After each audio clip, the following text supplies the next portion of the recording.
Everyone, आज की video में हम डिस्कस करने वाले हैं कुछ टर्म्स के बारे में, that is monophyletic, paraphyletic, polyphyletic क्या होता है। सबसे पहले आप क्लेड का मतलब समझिए। क्लेड का मतलब होता है group of species that include a single common ancestor and all the descendants of that ancestor. So अगर ये एक फाइलोजेनेटिक ट्री है तो यहाँ पर क्लेड का मतलब क्या है। This is one clade. Clade का मतलब कि यहाँ पर ये देखो, ये इनका एंसेस्टर हो गया और ये इसके डेसेंडेंट्स हो गए। Clade means group of species that include a single common ancestor. इन दोनों का कॉमन एंसेस्टर क्या है, ये है, और ये इसके डेसेंडेंट्स हैं।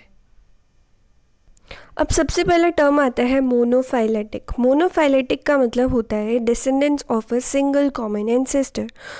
यहाँ पर ये जो फाइलोजेनेटिक ट्री है, आप इसको देखें। इस फाइलोजेनेटिक ट्री में जो कलर्ड पोर्शन आपको दिख रहा है, that is showing the monophyletic, यानी कि ये सारे डिसेंडेंट्स क्या हैं, इन सभी का ए बी सी डी सभी का कॉमन एंसेस्टर क्या है, ये वाला है। This one is the common ancestor, ये इनका एक कॉमन एंसेस्टर है। तो मोनोफाइलेटिक में क्या होता है कि एक पर्टिकुलर ग्रुप की हम बात कर रहे हैं जिसका एक कॉमन एंसेस्टर है। यहाँ पे क्या होता है, कॉमन एंसेस्टर होता है। फॉर एग्जाम्पल, जो आपको ये येलो शेडेड वाला पार्ट दिख रहा है, येलो वाला जो पार्ट है, यानी कि ये सारी चीज़ें, ये कंप्लीट क्या है आपका येलो पार्ट जो है।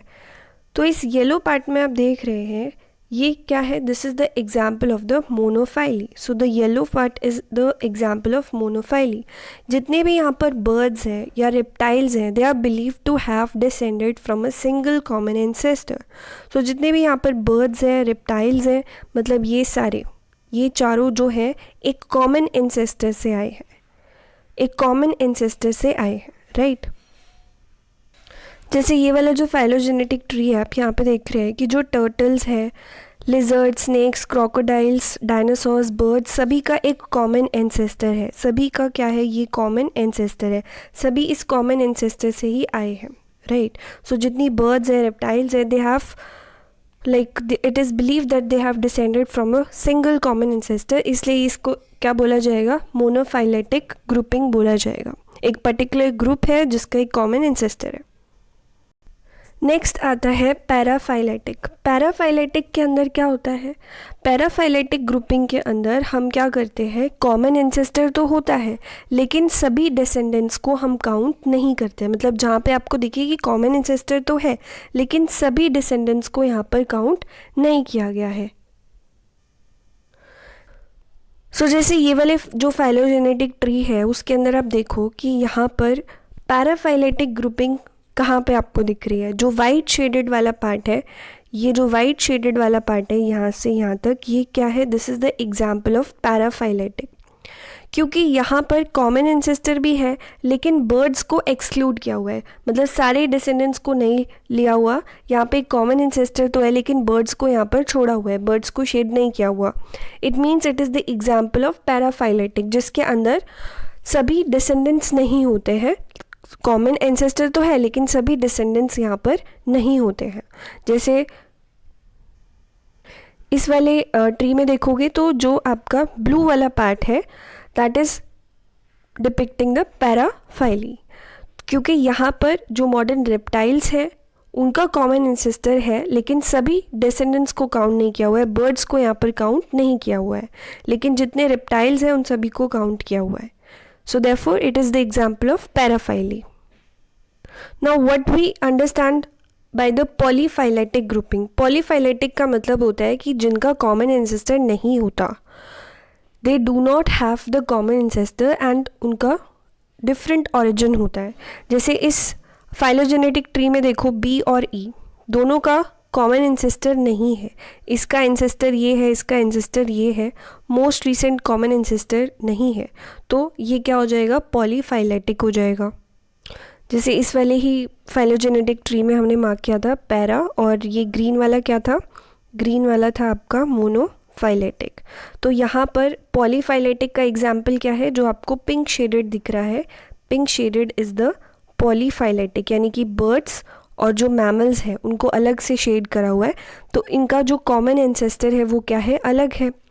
दे डू नॉट हैव द, जैसे यहाँ पर अगर आप पॉलीफाइलेटिक ग्रुपिंग का देखोगे तो यहाँ पर क्या है, मैमल्स और एव्स को यहाँ पर जो शेड किया हुआ है that is the example of polyphyly, यानी कि जितने भी वार्म ब्लडेड एनिमल्स हैं they would include only mammals and birds, they don't have the most recent ancestor उनका नहीं है. So this is the example of पॉलीफाइली.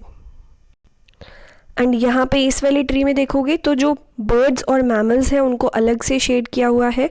So therefore they are the example of polyphyletic, means they do not share a recent common ancestor. तो उनका multiple origin है, इसका common ancestor ये है. ठीक है, अगर मैं यहाँ पे देखूँ तो बर्ड्स का एंसेस्टर ये है और जो मैमल्स है इनका एंसेस्टर ये है. तो उनका कॉमन एंसेस्टर जो है वो रीसेंट नहीं है. So they do not share a recent common ancestor, और उनको अलग अलग से अगर शेड किया हुआ है तो that is the example of polyphyletic. So यहाँ पे एक बार क्विकली देख लो.